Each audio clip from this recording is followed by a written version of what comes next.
Dante, Divine Comedy, Purgatorio, Canto 10.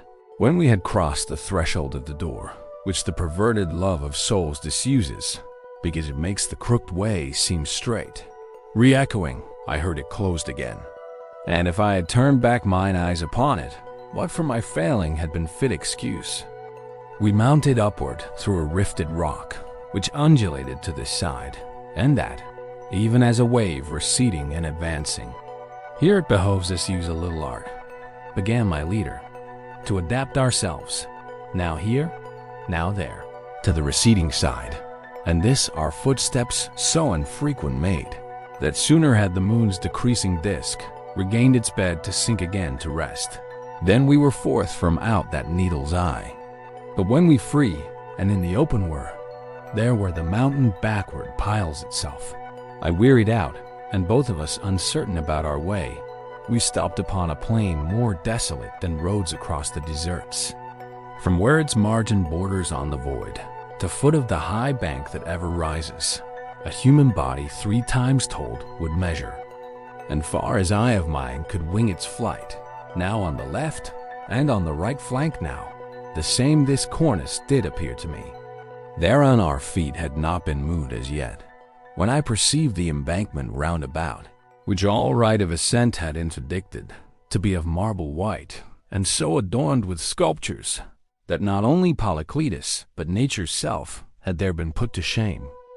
The angel, who came down to earth with tidings of peace, that had been wept for many a year, and opened heaven from its long interdict, in front of us appeared so truthfully, there sculptured in a gracious attitude. He did not seem an image that is silent.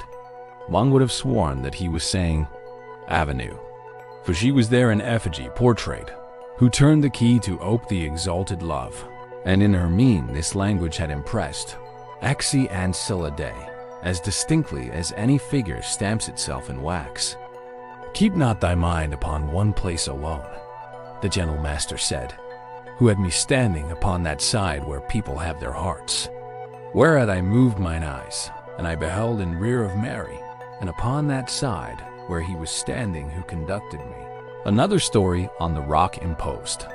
Wherefore I passed Virgilius and drew near, so that before mine eyes it might be set.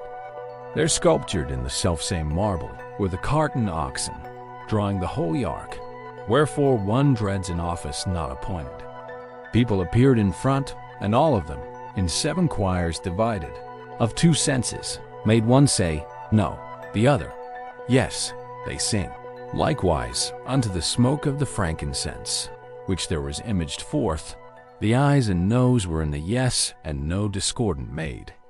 Proceeded there the vessel Benedite, dancing with girded loins, the humble psalmist, and more and less than king was he in this. Opposite, represented at the window of a great palace, Michael looked upon him, even as a woman scornful and afflicted. I moved my feet from where I had been standing to examine near at hand another story, which after Michael glimmered white upon me. There the high glory of the Roman prince was chronicled, whose great beneficence moved Gregory to his great victory. 'Tis of the Emperor Trajan the first am speaking, and a poor widow at his bridal stood, in attitude of weeping and of grief. Around about him seemed it thronged, and full of cavaliers, and the eagles in the gold above them visibly in the wind were moving. The wretched woman in the midst of these seemed to be saying, Give me vengeance, Lord, for my dead son, for whom my heart is breaking. And he to answer her, Now wait until I shall return. And she, My Lord, like one in whom grief is impatient, shouldst thou not return? And he, Who shall be where I am, will give it thee. And she, Good deed of others, what boots it thee, if thou neglect thine own? Whence he, Now comfort thee, for it behoves me that I discharge my duty ere I move. Justice so wills, and pity doth retain me. He who on no new thing has ever looked was the creator of this visible language, novel to us, for here it is not found. Why delighted me in contemplating the images of such humility, and dear to look on for their maker's sake. Behold, upon this side, but rare they make their steps, the poet murmured. Many people. These will direct us to the lofty stairs. Mine eyes, that in beholding were intent to see new things, of which they curious are, in turning round towards him were not slow. But still I wish not, reader, thou shouldst swerve from thy good purposes, because thou hearest how God ordaineth that the debt be paid. Attend not to the fashion of the torment. Think of what follows. Think that at the worst, it cannot reach beyond the mighty sentence. Master, began I, that which I behold moving towards us seems to me not persons, and what I know not. So inside I waver, and he to me. The grievous quality of this their torment bows them so to earth, that my own eyes at first contended with it. But look there fixedly, and disentangle by sight what cometh underneath those stones. Already canst thou see how each is stricken. Oh, the proud Christians, wretched, weary ones, who, in the vision of the mind, in firm confidence have in your backsliding steps. Do you not comprehend that we are worms, born to bring forth the angelic butterfly that flieth unto judgment without screen?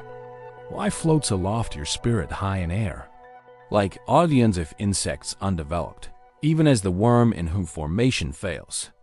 As to sustain a ceiling or a roof, in place of corbel, oftentimes a figure is seen to join its knees unto its breast, which makes of the unreal real anguish arise in him who sees it. Fashioned thus, beheld I those when I had ta'en good heed. True is it, they were more or less bent down, according as they more or less were laden. And he who had most patience in his looks, weeping did seem to say, I can no more.